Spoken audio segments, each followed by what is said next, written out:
اما بعد فاعوذ باللہ من الشیطان الرجیم بسم اللہ الرحمن الرحیم۔ فرمایا کہ اللہ تعالیٰ نے جو تمہارے اوپر اور مہربانیاں کی ہیں اسے دیکھو۔ فرمایا هو الذی خلق لکم ما فی الارض جمیعا ثم استوى الى السماء فسواہن سبع سماوات وهو بكل شیء علیم۔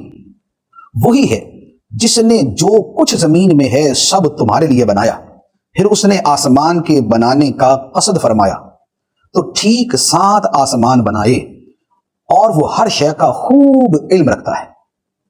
اللہ کی شان یہ ہے، فرمایا کہ زمین میں جو کچھ ہے اللہ نے تمہارے لیے بنایا ہے۔ اب آپ دیکھیں زمین کے نیچے کیا ہوتا ہے؟ نباتات ہیں، سونے، چاندی، ہیرے، جواہرات، لوہا، تانبا اور زنک اور جتنی دھاتیں ہیں، جتنے عناصر ہیں زمین کے اندر، فرمایا رب فرماتا ہے تمہارے لیے تو بنائے۔ زمین کے اوپر جتنے پھل، جتنی سبزیاں، جتنی جڑی بوٹیاں، اس کے لیے تمہارے لیے۔ نہر رواں، دریا جاری، سمندر جاری، کس کے لیے؟ تمہارے لیے۔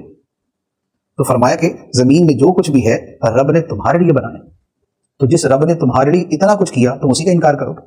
تو یہ اللہ تعالیٰ کی بڑی خوبصورت شان ہے، اور بندے کو بڑے خوبصورتی کے ساتھ عبادت کی طرف متوجہ کیا۔ اور اس سے علماء نے یہ بھی مسئلہ بیان کیا ہے کہ جو شے بھی جس شے سے شریعت نے منع نہیں کیا وہ جائز ہوتی ہے، کیونکہ اللہ تعالیٰ نے یہاں فرمایا کہ زمین میں جو کچھ ہے سب تمہارے لیے اللہ تعالیٰ نے بنایا، تمہارے فائدے کے لیے بنایا۔ اس کا مطلب یہ ہوگا کہ جب تک شریعت منع نہ کرے تو جب رب نے بنایا ہمارے لیے تو ہمارا استعمال کرنا جائز ہے۔ تو اسی لیے کسی بھی شے کا مسئلہ پوچھا جائے تو اس میں پہلا حکم ہوتا ہے جواز، کہ جائز ہے جب تک شریعت منع نہ کرے۔ تو یہ ایک بڑا خوبصورت اصول ہے۔ پھر فرمایا کہ اللہ تعالیٰ نے آسمان کے بنانے کا قصد کیا تو ٹھیک 7 آسمان بنائے۔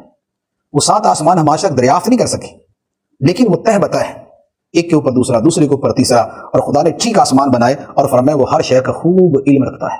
اس کا علم ہے، کمال کا علم ہے اس کا، کہ سبحان اللہ، آسمان بنائے، زمین بنائی، اور ایسا اس کے اندر ایک اتنا خوبصورت ڈیزائننگ ہے اس کی، آسمان و زمین کی ایسی خوبصورت ڈیزائننگ ہے، اور پھر اس میں ایسا تناسب ہے اور ایسا توازن ہے کہ آپ یقین کیجئے کہ مہینوں اس پہ بیان کیا جائے تو یہ کبھی ختم نہیں ہو سکتا۔ اللہ تعالیٰ نے آسمان و زمین کو ایسا توازن کے ساتھ اور ایسے تناسب کے ساتھ بنایا۔